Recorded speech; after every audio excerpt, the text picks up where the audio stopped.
सारी चीजें जो मेरे अंदर चलती है, तो मैंने बोला कि ये सितंबर का महीना ही है और आगे जाके मैं आप लोगों को बताऊंगी कि क्या है इस सितंबर के महीने का जो राज है, वो आगे जाके मैं आप लोगों को बताऊंगी।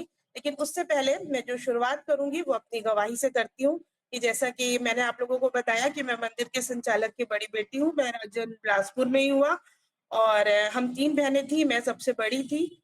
और हमारे घर में हमारे माता पिता जो थे वो बहुत अच्छे, हम बहुत अच्छे एक बोलना चाहिए ईसाई परिवार से आते थे और हमें शुरू से ही बहुत अच्छी जो मसीहत की शिक्षा होती है वो सब हमें मिली। और हम परमेश्वर के वचन में आगे बढ़ते रहे।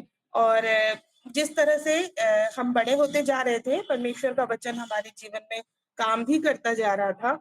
और जैसे कि है कि हम मांस और लहू के बने हुए हैं और हमारे शरीर में बहुत से चीजें होती हैं जो चलती रहती हैं।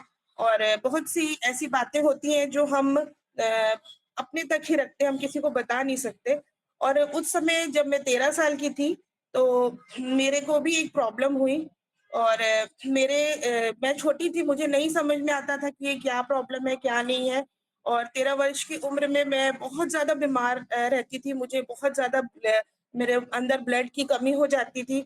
और बार बार मेरे माता पिता जो थे मुझे डॉक्टर के पास लेके जाते थे और हम नहीं समझ पाते थे काफी दिनों तक कि क्या है क्या नहीं है। बहुत ही ज्यादा मेरे को प्रॉब्लम होती थी बहुत सी चीजों के लिए।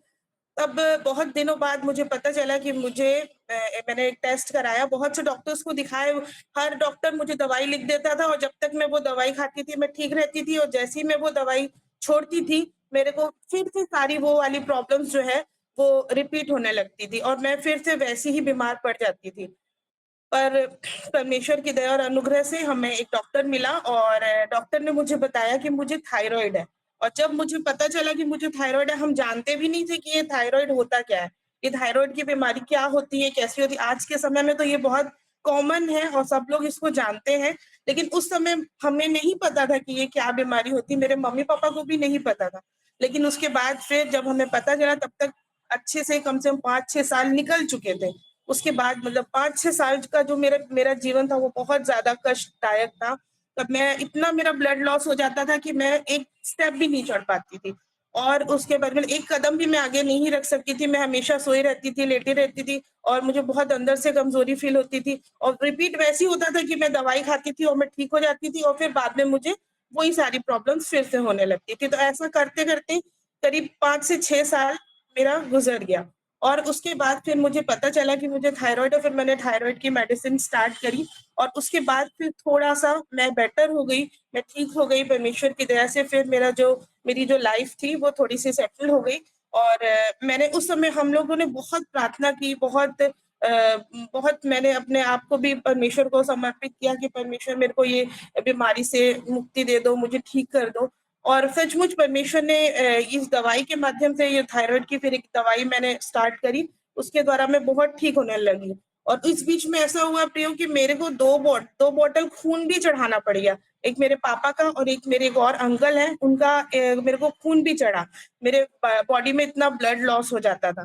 तो इस तरह से मेरा जीवन कटा। और उसके बाद फिर जब मैं थोड़ी सी ठीक हो गई परमेश्वर की दया और अनुग्रह से, फिर जीवन आगे बढ़ा। फिर जब मैं 25 साल की हुई तब मेरी शादी हो गई। और तब तक ऐसा था कि जीवन में बहुत कोई कोई बहुत बड़ी, कोई इससे बड़ी कोई और समस्या नहीं थी, कुछ नहीं था, कोई प्रॉब्लम नहीं थी, सब कुछ बहुत अच्छा चल रहा था। और जब शादी हुई तो शादी के कुछ समय बाद हमने सोचा कि हमें बच्चे की जरूरत है। तो फिर हम लोगों ने कुछ बच्चे के लिए ट्राई करने लगे, सब सब डॉक्टर्स को दिखाए, हर जगह हम जाते थे, हर डॉक्टर को दिखाते थे, हर चीज हम कर चुके थे। और ऐसा करते करते 7 साल बीत गया, क्योंकि मेरे को ऑलरेडी थायराइड की प्रॉब्लम थी ही शुरुआती तौर पे। और मेरा हार्मोन्स जो था वो टोटली, हम जिस भी डॉक्टर के पास जाते थे वो बोलती थी आपका हार्मोनल लेवल पूरा बिगड़ चुका है, हम आपके पास एक इशू नहीं है, आपके पास ढेर सारे मल्टीपल हार्मोनल इश्यूज हैं, आप कभी भी मां नहीं बन सकते। हम हमेशा डॉक्टर्स यही मुझे कहते थे। और एक समय ऐसा आया कि जब मैंने और मेरे हस्बैंड ने ये डिसाइड किया कि हम लोग जो है वो अब छोड़ देते हैं ये सारी चीजों को करना, डॉक्टर के पास जाना छोड़ देते हैं और हम लोग एक बच्चा अडॉप्ट कर लेते हैं, ऐसा हम लोगों ने सोचा। फिर कुछ समय बाद ऐसा हुआ कि हम लोग सोच ही रहे थे, 2-3 लोगों को बोल के भी रखा था कि अगर आप लोगों में से किसी के पास अगर बेबी गर्ल होती है, कोई ऐसा है माता-पिता जो देना चाहते हैं या नहीं सँभाल पा रहे हैं या कभी-कभी किसी के पास ज़्यादा हो जाते हैं, तो आप हमको दीजिएगा, हम उसको अडॉप्ट करेंगे। हमने ये सोचा कि शायद परमेश्वर की हमारे लिए यही योजना है कि परमेश्वर हमसे यही चाहता है कि हम एक बच्चा अडॉप्ट करें और उसको हम पालें। लेकिन प्रियो, परमेश्वर की योजना कुछ और थी। हमने अपना पूरा प्रयत्न समाप्त कर दिया था। हम पूरी तरह से परमेश्वर के ऊपर अब आश्रित हो गए थे। हमने ये समझ लिया था, जान लिया था कि ना तो मैं, ना मेडिकल साइंस, ना ही कोई और कोई भी चीज़ जो है वो मेरी मदद यहाँ पर नहीं कर सकती। लेकिन उसी समय प्रियो मेरी हमने जब सब कुछ छोड़ दिया तो एक हमारी पहचान की एक हमें नर्स मिली और वो नर्स को हमने बताया कि वो हमारी बहुत अच्छी दीदी थी। तो हमने उनसे बोला, दीदी हम लोग अब सब कुछ छोड़ दिया है, अब हम लोग सोच रहे हैं कि हम एक बच्चा अडॉप्ट करेंगे और हम उसको ही रखेंगे। अब हम लोग ये सब चीजें नहीं करना चाहते, 7 साल हो चुके, अब हमें नहीं करना ये सारी चीजें। तो दीदी ने बहुत हम लोग को इंसिस्ट किया कि मेरे डॉक्टर को दिखा दो, मेरे डॉक्टर को दिखा दो। और उनका जो डॉक्टर था वो थोड़ा हाई टेक्नोलॉजी जो आजकल जो चल रही है वो सारी चीजें वो जानती थी। तो हम लोग बोले चलो ये इतना इंसिस्ट कर रही है तो हम लोग जाते हैं और हम जाके उस डॉक्टर को भी दिखा देते। जब इतने डॉक्टर्स को दिखाया है तो अब दीदी ऐसा बोल रही है तो चलो उनको भी दिखा देते हैं। तो प्रियो, मैं बिल्कुल इसी उम्मीद से गई थी कि कुछ नहीं होने वाला है, कुछ नहीं हो पाएगा। सब चीजें हमने पहले भी कर ली थी और वो कुछ भी हमारे लिए नहीं था। परमेश्वर हमारे लिए क्या योजना बनाता है हम नहीं जानते थे। लेकिन मैं चली गई, चलो दीदी कह रही हैं तो चली जाती हूँ ऐसे करके। और डॉक्टर ने फिर मुझे देखा और वो भी उसने भी यही बोला कि आपके लिए तो बहुत मुश्किल है, तो कंसीव करना आपके लिए बहुत मुश्किल है। आपको थायराइड भी है, आपको ये भी है, वो भी है। उन्होंने भी 50-100 बीमारियां मुझे बता दी, ये है आपको और आपको नहीं हो पाएगा कुछ भी। तो फिर बोलती, लेकिन फिर भी ये दीदी जो है ये मेरी बहुत अच्छी स्टाफ है, इसके ये बोल रही है मेरे को, तो मैं आपके पास एक बार ट्राई करती हूँ। आप ट्रीटमेंट देती हूँ मैं आपको ऐसे करके। तो उसने मुझे कुछ एक्टिव जो उस समय के जो ट्रीटमेंट था, इंजेक्शंस वगैरह ये वो जो कुछ भी था वो सब उसने मुझे दिया। और प्रियो, मतलब ये सारी चीजें जो थी वो मेरे लिए बिल्कुल बिल्कुल असंभव सी बात थी। और पहली ही बार में जब हमारा ट्रीटमेंट स्टार्ट हुआ तो फर्स्ट मंथ ही मैं प्रेग्नेंट हो गई। मैं कंसीव कर ली।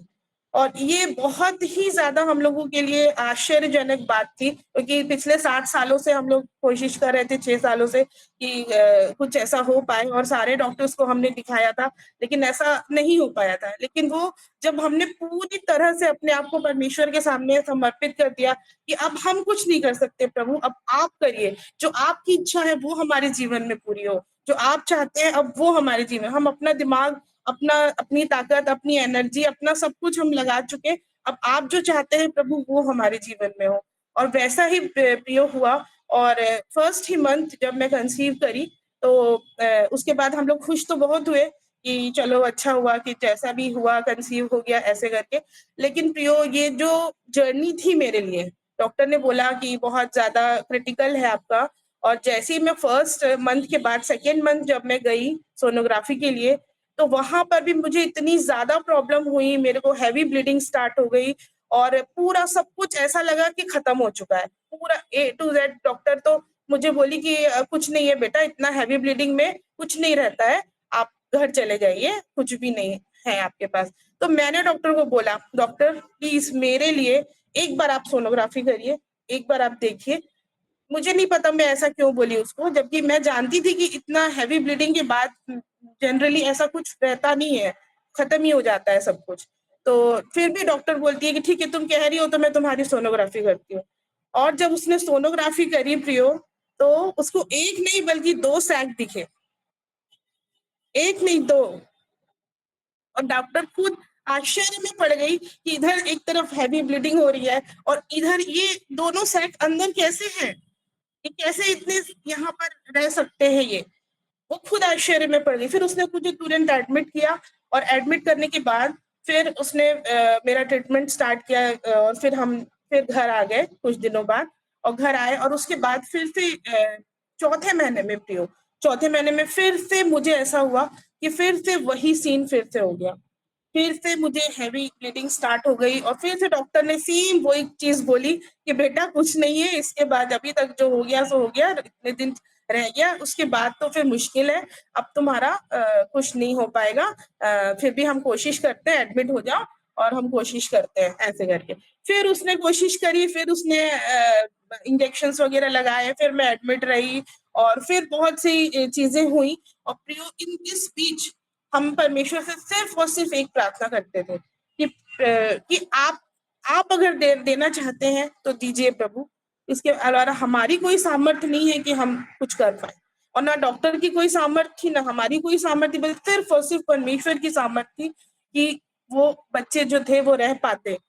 उसके बाद प्रियो चौथा महीना निकला जैसे तैसे, और उसके बाद 3-4 महीने, जैसे ही 7वां महीना लगा, 7वां महीना लगा, प्रेगनेंसी ऑलरेडी बहुत क्रिटिकल थी, मुझे बेड रेस्ट बोला गया था, मेरे पास कोई भी नहीं होता था, बस मैं लेटी रहती थी, और वहां रहती थी, मैं ग्वालियर में थी, और मेरी मम्मी, मेरी फैमिली सब इधर होते थे, तो कोई भी इतना ज्यादा मेरे पास रह नहीं सकता था, मैं अकेले ही रहती थी, और मैं अकेले में सिर्फ और सिर्फ परमेश्वर से यही प्रार्थना करती रहती थी कि परमेश्वर, अगर आप चाहते हैं तो सब चीज संभव है, अगर आपने मुझे यहाँ तक लाया है तो मेरा विश्वास है कि आप मुझे आगे तक भी ले जाएंगे।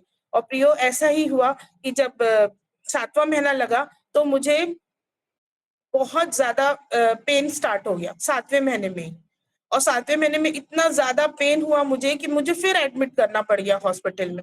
और जब मैं एडमिट हुई 7वें महीने में, तो डॉक्टर बोलती है कि तुमको कैसे भी करके किसी भी कंडीशन में तुमको 1 महीना निकालना है, 1 महीना अगर तुम और निकालोगी तभी बच्चे ठीक ठाक रहेंगे, नहीं तो नहीं रहेंगे। तुम्हारे बच्चों का जो वेट है वो बहुत कम है, तुम्हारे बच्चे भी बहुत अंदर, कम से कम जो एक बेबी का वेट होना चाहिए वो 2.5 किलो होना चाहिए जब वो पैदा होते हैं तब।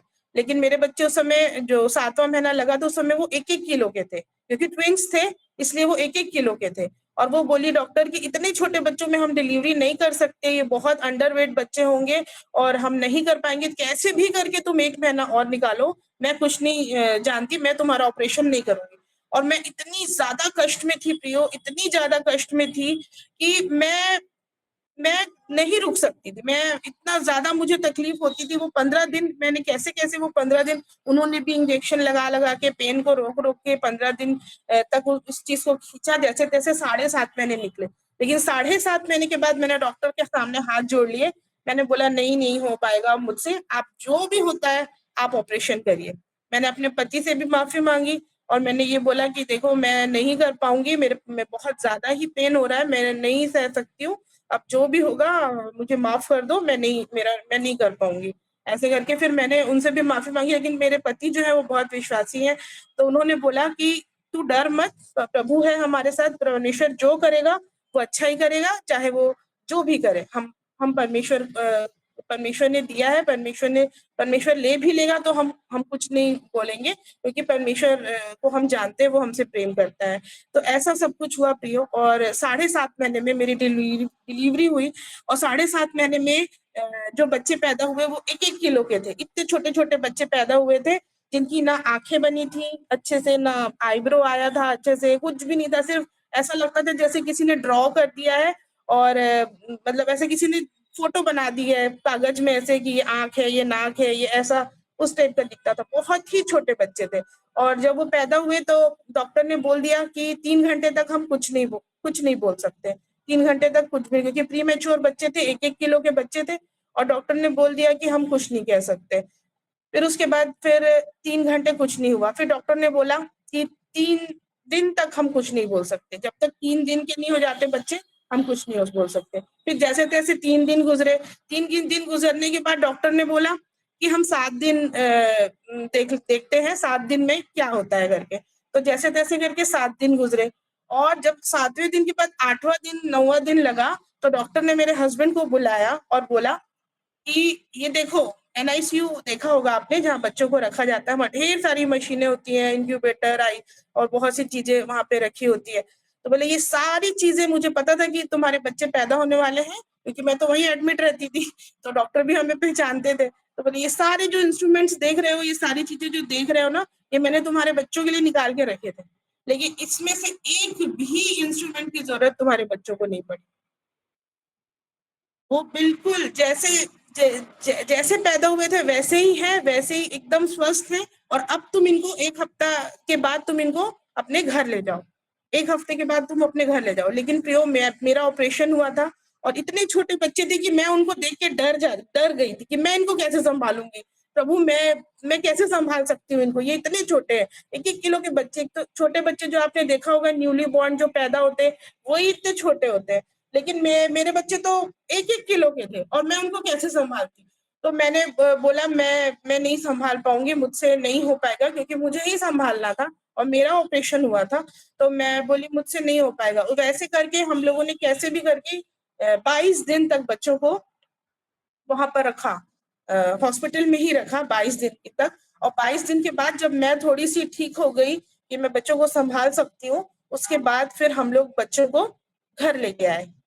और जब हम लोग उन लोगों को घर लेके आए प्रियो, तो सचमुच ये हमारे लिए इतना इतना इतना अद्भुत था, इतनी अद्भुत चीज थी हमारे लिए कि हमने कभी सोच ही नहीं सकते। सब इतने जल्दी जल्दी जल्दी जल्दी हो गया, अचानक से हो गया। और परमेश्वर ने इतनी इतना बड़ा हमारे जीवन में आश्चर्य कर्म कर दिया कि हमें हमें समझ में आता। हम बोल रहे थे, हम तो एक मांगे थे प्रभु कि हमको एक दे दे। हमने तो ऐसा किया था प्रभु कि एक दे दे, प्रभु ने दो दो दे दिए। और इतना दे दिया कि हम संभाल ही नहीं पा रहे थे। तो प्रियो, ये मेरे जीवन की बहुत ही, मैं क्या बोलूँ कि मैंने अपने प्रेगनेंसी का एक-एक दिन परमेश्वर के साथ गुज़ारा। और एक-एक मोमेंट कुछ भी कभी भी हो सकता था। ऐसी स्थिति में मैं जी रही थी प्रियो। और परमेश्वर ने मेरे मेरे को इतनी बड़ी गवाही दी, इसलिए मैं परमेश्वर का बहुत-बहुत धन्यवाद करती हूँ। और जो मैं सितंबर महीने का आपको राज़ बताने वाली थी, वो ये राज़ है कि आज इस समय जो सितंबर है, 25 सितंबर को, वो जो मेरे बच्चे हैं, वो पूरे 10 साल के हो जा रहे हैं। 10 साल इस साल उनका 25 सितंबर को पूरा हो जाएगा। और परमेश्वर ने आज मेरे बच्चों को जो एक 1-1 किलो के पैदा हुए थे, उनको आज 10 साल दिए, 10 साल का कर दिया। इसलिए मैं परमेश्वर के सामने बहुत अपने आप को समर्पित करती हूँ और परमेश्वर को धन्यवाद देती हूँ कि परमेश्वर ने मेरे जीवन में इतनी बड़ी गवाही जोड़ी। और प्रियो, ये सिलसिला सितंबर वाला अभी खत्म नहीं होता है। सितंबर में जब 2014 को हमारे बच्चे पैदा हुए, 2014 को। और नेक्स्ट 2018 में मेरी मम्मी को कैंसर डिटेक्ट हो गया। ये सितंबर में ही, सितंबर महीना ही था। सितंबर की 21 तारीख को मेरी मम्मी का बर्थडे आता है और सितंबर की 25 तारीख को मेरे बच्चों का बर्थडे आता है। और 20 तारीख थी और मेरी मम्मी जो थी वो उनको हमारे घर एक शादी थी 5 सितंबर की, और हम लोग सब इकट्ठा थे। और शादी में ही मेरे चाचा की बेटी की शादी थी, तो हम लोग काफ़ी इन्वॉल्व थे उसमें। और उसके कुछ समय बाद मेरी मम्मी ने मुझे बताया कि ऐसा-ऐसा है। और जब हम लोगों ने टेस्ट कराया, तो हमको पता चला कि मेरी मम्मी को ब्रेस्ट कैंसर है। प्रियो, बहुत ही कठिन समय था हमारे लिए कि मेरी मम्मी का उसी दिन जन्मदिन भी था और उसी दिन हमको ये भी पता चला था कि मेरी मम्मी को उस दिन ब्रेस्ट कैंसर भी हुआ। तो सितंबर महीना जो था प्रियो, वो मेरे लिए चैलेंजिंग मंथ भी था। और मेरी मम्मी आज ठीक है, मेरे बच्चे अच्छे से पैदा हो गए, इस दुनिया में आ गए, 10 साल के हो गए। मेरी मम्मी को भी 2018 सितंबर में कैंसर हुआ था। मेरी मम्मी ने भी आज 6 साल पूरे कर लिए सितंबर में ही। तो प्रियो, ये एक बहुत बड़ी गवाही परमेश्वर ने हमारे परिवार में दी और ये सितंबर माह की ही गवाही थी। और एक चैलेंज प्रियो, ये 2 चैलेंज तो मैंने आपको बता दिया सितंबर माह के। अब एक चैलेंज और भी आ गया हमारे हमारे जीवन में, या हम सब विश्वासियों के जीवन में, या विश्वासी मंदिर वालों के जीवन में, कि अभी-अभी हमको सितंबर में ही पता चला कि हमारे विश्वासी मंदिर की लीज़ खत्म हो गई है। और हो सकता है कि हम लोगों को मंदिर को छोड़ना पड़े, या क्या परिस्थितियाँ बनती है प्रियो, हम नहीं जानते। और ये सितंबर का ही महीना है। और मैं जानती हूँ कि परमेश्वर ने ये सितंबर माह में ही 2 मेरे साथ आश्चर्य कर्म किए कि मेरे बच्चे इस दुनिया में सही सलामत आए परमेश्वर के अनुग्रह से। और दूसरा, मेरी मम्मी जो कि ब्रेस्ट कैंसर वाली थी सितंबर महीने में, उसको उनको भी परमेश्वर ने चंगाई दे दी। और ये भी एक चैलेंज है प्रियो, कि सितंबर महीने में ही आज हमारा ये सारी चीज़ें चल रही हैं और हम सब प्रार्थना कर रहे हैं और परमेश्वर हमारी प्रार्थनाओं को ज़रूर सुनेगा और परमेश्वर हमारी प्रार्थनाओं को सुनता ही है और हम देखते हैं कि इस सितंबर महीने में परमेश्वर हमारे साथ कौन-सा अद्भुत काम करने वाला है। हम हर परिस्थिति के लिए तैयार हैं क्योंकि परमेश्वर बोलता है कि जो जीता और मुझ पे विश्वास करता है वो मर भी जाए तो भी जिएगा। इसलिए हर परिस्थिति के लिए हमें तैयार रहना है और हर परिस्थिति में हमें परमेश्वर की गवाही देना है और हर परिस्थिति में हमें परमेश्वर का धन्यवाद करना है। जब मैं बच्चों के लिए प्रार्थना भी करती थी तभी भी मैं यही बोलती थी कि परमेश्वर आप ही हैं जो दे सकते हैं और आप ही हैं जो ले सकते हैं।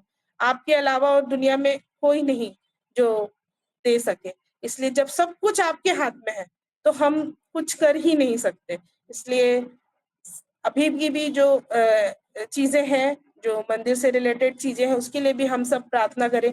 जब बच्चों का जन्म हो रहा था, उस समय भी पूरे मंदिर के लोगों ने मेरे लिए प्रार्थना की थी। मैं ये नहीं बोलती कि सिर्फ़ मेरी प्रार्थना से ऐसा हुआ या मेरे विश्वास से ऐसा हुआ, ऐसा बिल्कुल भी नहीं था प्रियो। मंदिर का एक-एक बच्चा, एक-एक बूढ़ा, एक-एक जवान, एक-एक आचार्य, सब ही लोगों ने मेरे लिए प्रार्थना की। मेरी मम्मी की जब तबीयत खराब थी या मम्मी को कैंसर हो गया था, तभी भी मंदिर के हर एक लोगों ने प्रार्थना की और इसी कारण प्रियो ये सारे जो चैलेंजेस आए जीवन में, वो एक गवाही में बदल गए और आज फिर एक समय है कि हम एक और गवाही देखें। इसलिए आप सब प्रार्थना करते रहें और हम हो सके तो फिर से एक बहुत बड़ी गवाही आने वाले दिनों में देखने पाएँगे। प्रियो, जबकि गवाही की बात चल ही रही है, तो मेरे कुछ फ़ेवरेट कैरेक्टर हैं बाइबल से, जो मैं आप लोगों को बताना चाहती हूँ, जिन्होंने बहुत अच्छी गवाही दी। और जैसा कि वचन भी हम लोगों ने पढ़ा कि गवाहों का ऐसा बड़ा बड़ा बादल हमको घेरे, तो सब सब चीज़ें जो है, वो गवाही से ही रिलेटेड है। तो एक गवाही मुझे बहुत अच्छी लगती है, जो है सामरी स्त्री की। जो कि आपको यूहन्ना 4 में मिल जाएगी और ये जो सामरी स्त्री थी, इसको यीशु मसीह इसके पास गए और इससे जीवन के जल के बारे में बात करने लगे। और जब वो बातें कर रहे थे तो जब हम छोटे थे तो हम लोगों ने एक गीत सुना था, यीशु ने दिया पानी जो कुएँ में ना था, वो दौड़े-दौड़े गई औरों को बुला लाई, पीने को वो पानी जो कुएँ में ना था। उस सामरी स्त्री को यीशु मसीह ने जीवन के जल के बारे में बताया। क्या वो उस जीवन के जल को अपने तक ही सीमित रखी? उसने ऐसा नहीं किया। वो तुरंत गई और जाके उसने बहुत से लोगों को उस जीवन के जल के बारे में बता दिया, यीशु मसीह के बारे में बता दिया। वो सामरी स्त्री की गवाही, उसने अपने जीवन की गवाही दी। उसने बोला कि वो जो आया है, जो अपने आप को प्रभु बोलता है, उसने उस जो जीवन का जल मुझे पिला रहा है, वो जीवन का जल आप भी पी सकते हैं। और वो गई गाँव में और वहाँ के जितने उसके गाँव वाले थे, उन्होंने सब ने यीशु मसीह को अपना उद्धारकर्ता मान लिया। मतलब उसने जो अनुभव किया, आज मैं और आप जो अनुभव करते हैं, आज मेरे और आपके जीवन में जो गवाही है, प्रियो ये ज़रूरी है कि हम दूसरों को बताएँ, ताकि दूसरे भी अपने जीवन में अगर दुःख में है, तकलीफ में है, परेशानी में है, तो वो भी परमेश्वर के पास आ सकें और उनके जीवन में भी गवाहियाँ हो सके और वो भी प्रभु यीशु मसीह को अपना उद्धारकर्ता ग्रहण करने वाले हो सकें। दूसरा प्रियो मुझे वो गवाही अच्छी लगती है, लहू बहने वाली स्त्री की। वो लहू बहने वाली स्त्री जो थी वो भीड़ में थी और जब उसने यीशु मसीह के वस्त्र को छुआ, तो वो यीशु मसीह ने बोला, "कौन है वो? कौन है?" वो चाहती तो वहाँ से भाग सकती थी। उसको तो ऐसा फ़ील हो गया था कि मैं चंगी हो गई हूँ। उसको तो ऐसा पता चल गया था अंदर से कि मैं ठीक हो गई और वो नहीं आती सामने, वो चली जाती। क्योंकि उसकी जो बीमारी थी, वैसे ये जो सामरी स्त्री थी, ये बहुत अच्छी स्त्री नहीं थी और ये जो लहू बहने वाली जो स्त्री थी, वो उसको एक बहुत बुरी बीमारी थी। लोग उस समय उस बीमारी को अच्छा नहीं मानते थे। वो चाहती तो वो चुपके से निकल जाती, वो भीड़ के सामने आती नहीं। लेकिन जब यीशु मसीह ने पूछा कि कौन है वो, जिसने मुझे छुआ, मेरे अंदर से वो सामर्थ निकली, तो वो स्त्री आ गई प्रियो, वो सामने आई और उसने सब कुछ बताया, अपने बारे में सब कुछ बताया। प्रियो, क्या हम ऐसा कर पाते हैं? क्या हम बता पाते हैं अपने जीवन के बारे में, अपनी गवाही के बारे में?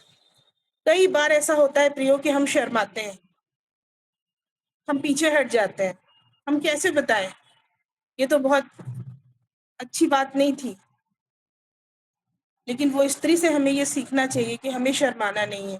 मैं देखती हूँ हमारे मंदिर में बहुत से लोग आते हैं और वो ठीक होते हैं, कुछ कुछ लोग वो बहुत सी प्रॉब्लम होती है, लेकिन जब ठीक होके वो चले जाते हैं, फिर कभी उनको बुलाया जाता है कि आइए गवाही दे, तो वो शर्माते हैं, वो सामने नहीं आना चाहते, वो गवाही नहीं देना चाहते। तो प्रियो, ये लहू बहने वाली स्त्री हमारे लिए ये एक एग्जाम्पल है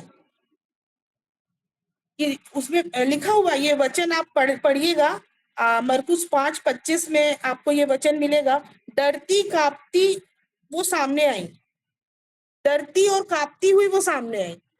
आप पढ़िएगा इसको, अभी समय उतना नहीं हो पाएगा कि मैं इसको पढ़वाऊं, लेकिन आप पढ़िएगा, वो डर भी रही थी और कांप भी रही थी, फिर भी वो सामने आई और उसने अपनी गवाही दी, यीशु मसीह को गवाही दी। क्या मैं और आप अपनी गवाही दे पाते हैं? चाहे कोई भी बात हो, छोटी सी बात हो या बड़ी सी बात हो प्रियो, हमें आना चाहिए और अपनी गवाही देना चाहिए।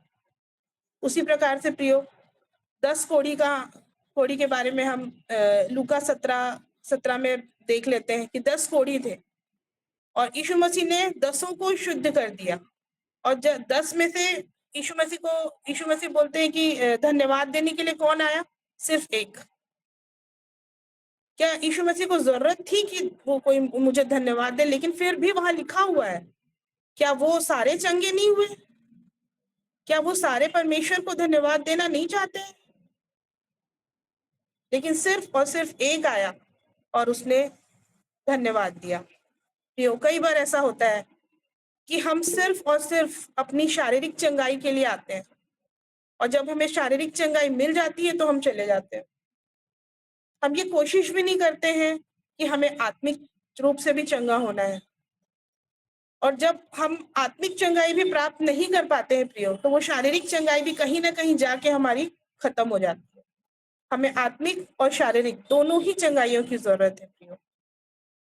ये जब हमें ये दोनों चंगाई मिल जाती है तो कोई भी ऐसा नहीं है जो आपको परमेश्वर के प्रेम से दूर कर पाएगा।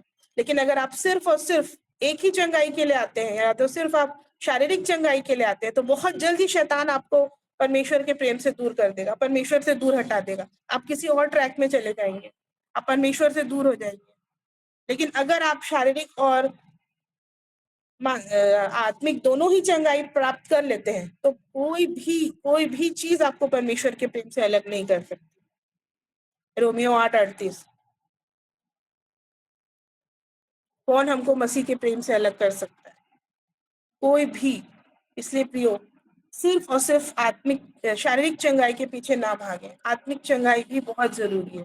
जब ये दोनों चंगाई हमें मिलती है तो हम पूरी तरह से परमेश्वर के हो जाते हैं, फिर कोई भी सृष्टि हमें परमेश्वर के से दूर नहीं कर पाती। और एक और व्यक्ति के बारे में सोच रही थी अभी कुछ दिनों से, वो है पतरस। मैं उनके जीवन के बारे में सोच रही थी तो मुझे ऐसा लगा कि जो पतरस थे वो पूरी जिंदगी यीशु मसीह के साथ रहे। जब तक यीशु मसीह ने उनको अपना चेला भी बनाया, उन्होंने यीशु मसीह के सारे आश्चर्य कर्म देखे, सब कुछ देखे, सब समय उनके साथ में रहा। फिर भी वो 3 बार उसने बोल दिया कि मैं यीशु मसीह को नहीं पहचानता। 3 बार वो मुकर गए। 3 बार उन्होंने ऐसे बोल दिया कि इस व्यक्ति को मैं नहीं पहचानता। ऐसा क्यों हुआ प्रियो? क्या ऐसा तो नहीं कि हम लोग भी यीशु मसीह के साथ रहते हैं, हम लोग बाइबल पढ़ रहे हैं, वचन पढ़ रहे हैं, सब कुछ कर रहे हैं, लेकिन अगर समय आएगा जब हमारे ऊपर विपत्ति आएगी या हमें गवाही देने का समय आएगा या कोई ऐसा समय आएगा जब हमसे ये पूछा जाएगा कि क्या तुम यीशु मसीह को जानती हो, क्या तुम्हारे जीवन में यीशु मसीह है, तो हम बोल देंगे कि नहीं, हम नहीं जानते उसको। लेकिन प्रियो, उसके बाद जब पवित्र आत्मा पतरस के ऊपर उतरा, जब पवित्र आत्मा उसको मिला, तो उसने 5,000 लोगों को प्रचार किया। 5,000 लोगों को उसने गवाही दी। 5,000 लोग प्रभु को जान सके, मान सके एक साथ।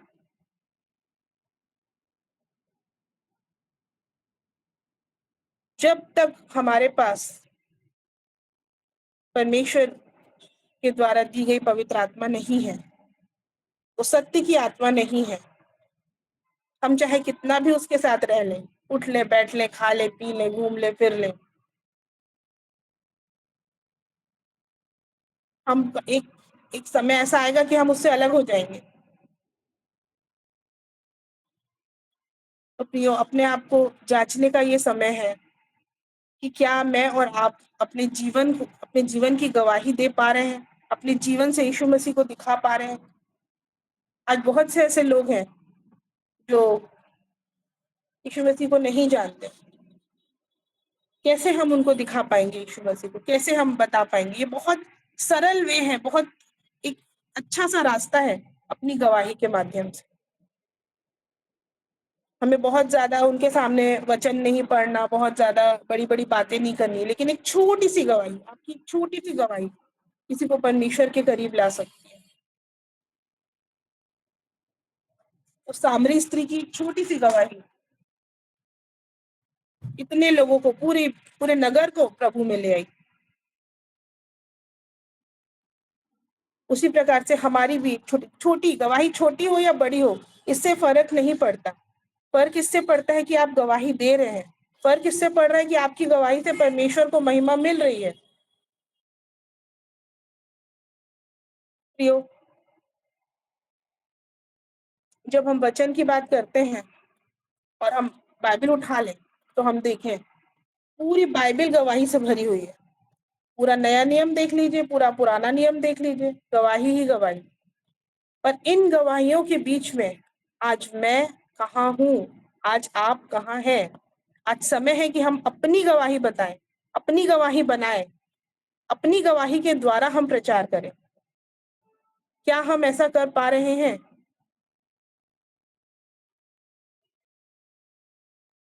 आज ये समय है प्रियो कि हम अपनी गवाही के माध्यम से परमेश्वर का प्रचार करें। बहुत से लोग ऐसा बोलते हैं कि हमने जो मांगा था वो नहीं मिला, तो हम कैसी गवाही दें, हम क्या प्रचार करें, हम कैसे वो करें? तो एक छोटी सी एक बात याद आती है मुझे कि एक इंसान बोलता है कि मैंने तो परमेश्वर से एट एट BMW मांगा था, लेकिन उसने मुझे 800 दे दिया, तो मैं क्या गवाही दूं?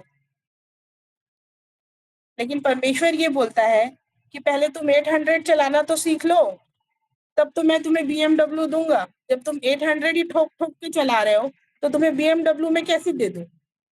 तो प्रियो, हमारे जीवन में अगर परमेश्वर छोटी सी चीज भी देता है, तो हमें उसके लिए शुक्रगुजार होना चाहिए। हमें उसके लिए हमेशा परमेश्वर को धन्यवाद देना चाहिए कि हाँ परमेश्वर, आपने दिया। हमें ये नहीं बोलना है कभी कि हमने ये मांगा था, हमें वो मिल गया, हमने ऐसा मांगा था, हमें वैसा मिला। परमेश्वर आपके मन को देखता है कि आप किस शिद्दत से वो 800 स्वीकार करते हैं। अगर आप उस 800 की अच्छे से केयर करते हैं, उसको अच्छे से रखते हैं, संभाल के रखते हैं, तो निश्चित ही परमेश्वर आपको BMW देगा। लेकिन अगर आप उस 800 को भी संभाल के नहीं रख रहे हैं, आप उस 800 की केयर नहीं कर रहे हैं, आप उस 800 को तोड़ फोड़ दे रहे हैं, तो परमेश्वर आपको BMW भी कभी नहीं दे सकता।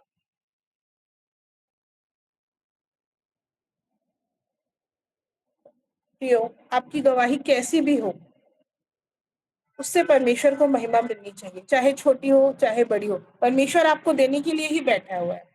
वो चाहता है कि मेरे जो लोग हैं उन्हें मैं सब कुछ दूं, लेकिन क्या हम इस लायक हैं कि हमें वो सारी चीजें मिल सके? एक आखिरी बात और बताना चाहती हूँ प्रियो, कि हमने नए नियम में देखा, मत्ती, मरकुस, लूक, यूहन्ना, ये सारे सुसमाचार हैं, और परमेश्वर ने हमें बनाया है पांचवा सुसमाचार, ताकि हम अपनी गवाही के द्वारा परमेश्वर को महिमा देते हुए सुसमाचार सारे जगत में फैला सकें। हम उसकी चलती-फिरती पत्रियाँ हैं। हमें देख के लोग परमेश्वर को जानते हैं। हमें देख के लोग परमेश्वर को पहचानते हैं। हमारी गवाही के द्वारा बहुत से लोग आज प्रभु में आ सकते हैं। प्रियो, समय आगे का बहुत मुश्किल आने वाला है। क्या पता हमसे हमारी बाइबल भी छीन ली जाए, सब कुछ खत्म हो जाए, दुनिया में क्या होगा, क्या नहीं होगा हमें नहीं मालूम। लेकिन गवाही ही एक ऐसी चीज़ है प्रियो, जो हमारी मृत्यु के बाद भी लोग देते हैं। हम खत्म हो जाएँगे तो भी हमारी गवाही ज़िंदा रहेगी। जितने भी लोग आए वो सारे मर गए, सब चले गए, लेकिन उनकी गवाहियाँ आज भी हम दे रहे हैं। शद्रक, मेशक, अबेदनगो की गवाही आज भी हम देते हैं। पतरस, यूहन्ना, थोमा सबकी गवाही आज भी हम देते हैं। उसी प्रकार से मेरा और आपका जीवन भी है। अपने जीवन की हर एक छोटी-बड़ी गवाही को हमें लोगों के सामने रखना है। हमें लोगों को बताना है, ताकि आने वाले वक़्त में लोग ये जान सके कि हाँ, एक जन थी, मैं अपनी बात बोल रही हूँ, जिसके साथ ऐसा-ऐसा हुआ था, उसको परमेश्वर ने इतनी बड़ी आशीष दी थी। हम आज परमेश्वर की सबसे बड़ी गवाही हैं। हम आज परमेश्वर की सबसे बड़ी चलती-फिरती पत्रियाँ हैं। लोग हमें पढ़ते हैं, लोग हमें देखते हैं, लोग हमारी गवाही सुनते हैं। क्यों? अगर आप कोई गीत गाएँगे, 2 दिन बाद लोग भूल जाएँगे। अगर आप कोई ऐसा काम करेंगे, 2 दिन बाद लोग भूल जाएँगे, लेकिन अगर आप अपनी गवाही देंगे ना, तो वो हमेशा याद रखेंगे, या तो लंबे समय तक याद रखेंगे। मैं याद करती हूँ मेरे पापा की गवाही, जो कि आप लोग देखते हैं इसमें लिखी हुई है, हार्ट अटैक की गवाही। बहुत से लोग उनकी गवाही सुनते हैं, उनकी गवाही जानते हैं और वो अपनी गवाही के द्वारा ही प्रचार करते हैं।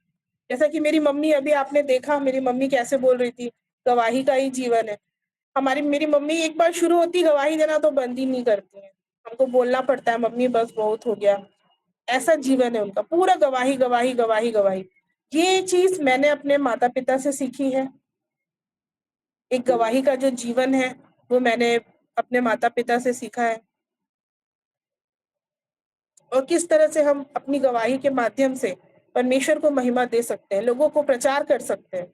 ये सबसे सरल तरीका होता है प्रियो, कि हम परमेश्वर को महिमा दें और अपनी गवाही के माध्यम से हम परमेश्वर को महिमा देते हुए हम अपना काम जो है वो बड़ी ही सरलता से कर सकते हैं। इसलिए प्रियो,